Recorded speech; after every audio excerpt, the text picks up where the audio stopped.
I like to drink pickle brine. It's delicious. Oh my God, so good. Well, looks like we're still in a recession, so I'm back with more budget-friendly recipes because we're all broke. So today I'm going to hit up soup because it is soup season. I'm gonna show you 3 simple vegan versions of my favorite soups that don't break the bank. They're super cheap, they're super tasty, and you can like make them in like huge batches and then throw them in the freezer. And then just like, when you don't feel like cooking, you can take it out and have a soup. All right, so the 3 soups we're going to make today are a vegan split pea soup, one of my favorite soups growing up. We're making a Polish dill pickle soup, which is, if you're like, this is such a weird concept, I'm not making that. It's delicious. And then the last one is a cabbage miso soup.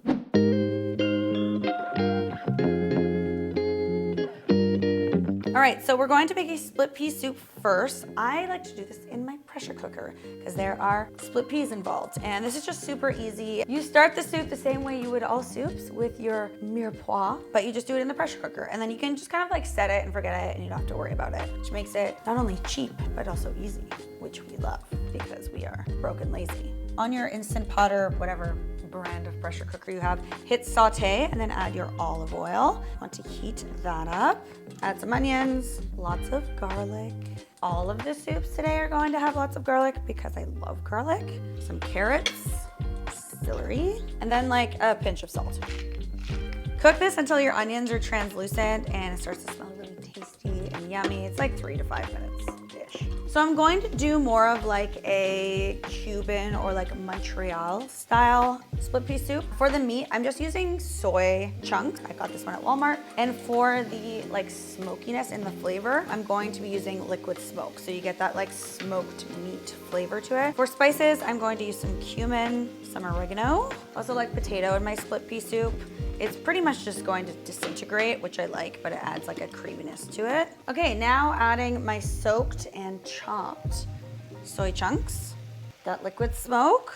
Liquid smoke is pretty potent, so start with a small amount and you can always add more after. I don't think I'm gonna fit everything in here now that I'm looking at this.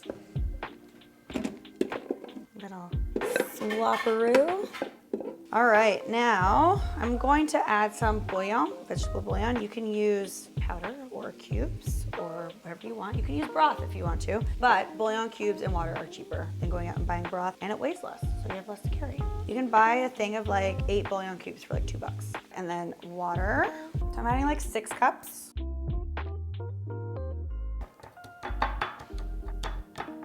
Interesting. Well, they're soaked. Add your soaked split peas, which I've done something here. Good Lord.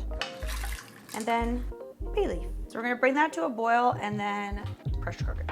Now I'm going to add my lid and pressure cook this for like 20 minutes. And then when the light goes off, don't like release the pressure valve, just let it like naturally release pressure. So leave it for like 25 minutes.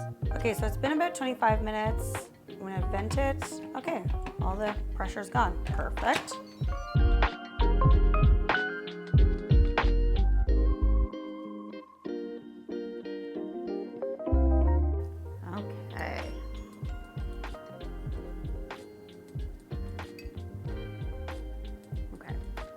This is so good.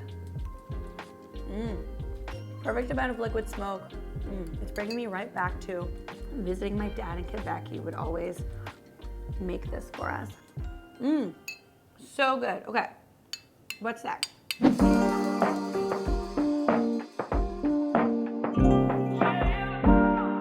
So soup number 2 is a Polish dill pickle soup. Sounds bizarre, but pickles are delicious and soup is delicious, so why wouldn't dill pickle soup be delicious? Super cheap. Again, we have like the basic like soup ingredients, so the carrots, celery, onion, garlic, inexpensive. Potatoes, inexpensive. And most of the stuff you probably also already have at home, so pickles. Coconut milk is pretty cheap too. You can buy a little bit of coconut milk for like $2 in a can. We're gonna start again with the mirepoix. So we got some onions. Yay, onions.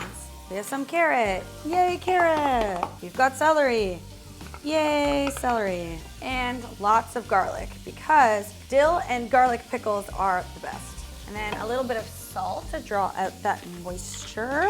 I guess you could also do this in a pressure cooker, but stovetop is easy too for this one. When it comes to soups, the like Eastern European soups are kind of my favorite. Like all the like root vegetables and like a little bit sour borscht or like with some sauerkraut. I don't know, maybe it's because that's what I grew up on, but it just screams cozy vibes to me. And they just happen to be cheap too, because a lot of those countries were on the poor end of things. And they also have like harsher winter, so they need, you know, their root vegetables and all of that in their cellars to keep over the winter, and that's what they ate. I think truly I could live off of just potatoes. Time to add our potato.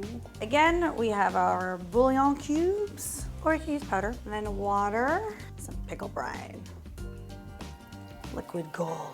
I'm on a pickle kick lately. I don't know why. I don't even like love the actual pickle that much. I just love pickled brine. Like I like to drink pickle brine. It's delicious. Or like make pickle brine martinis. Oh my God, so good. Okay, so I have some coconut milk here. I'm going to add a little bit of the soup to it. And then some flour, and we're just gonna mix that together. I mean, you could do it with a whisk, but I'm using this anyway, so might as well just use it for both the soup and the stuff to go in the soup.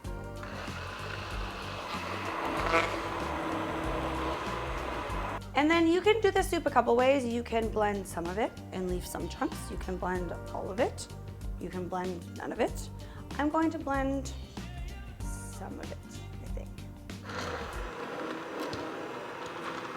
I'm gonna stir in the coconut milk and flour mixture. And then just add in a cup of grated pickles. And then just bring that to a light simmer. And that means that it's heated through. Okay, I'm gonna add in some fresh dill. And then that's ready to serve.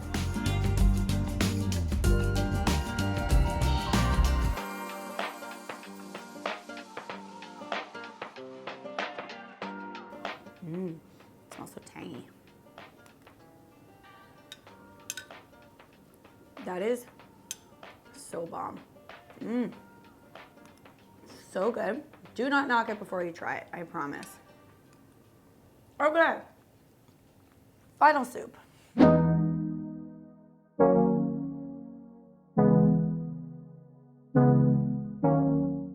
All right, so our third soup is a cabbage miso soup. So heartier than just a plain miso soup. Cabbage is relatively inexpensive. I think that we don't use enough cabbage, so this is a great way to use it. It's also like hearty, but lighter as a soup. You can kind of like bulk it up by adding like cooked rice or cooked noodles to it if you want. But for protein, we also have tofu, and we're going to make it a little bit creamy with our soy milk. All right, so start with the same way we started all the other soups. Onion, carrot, celery, garlic.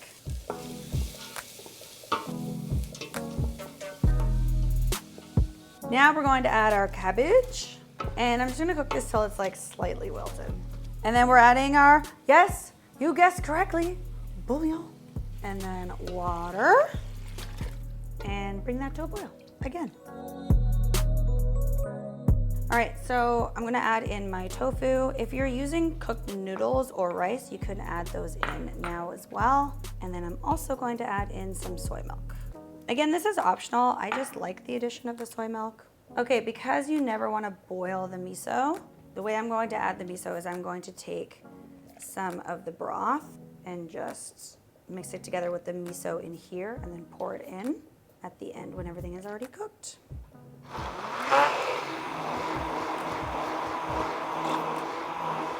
And then just stir that in.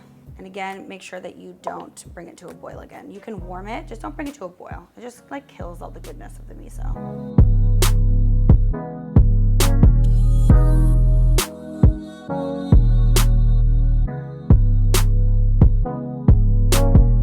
And last but not least, cabbage. I mean, there's no way it could be bad. It's miso. So good. Those are your 3 cheap soups. I mean, now that I'm looking at them, they all kind of look like they're the same color, but they all have very different flavor profiles. Super cheap to make, so hearty, full of veggies. Let me know what cheap recipes you want to see next. Bye!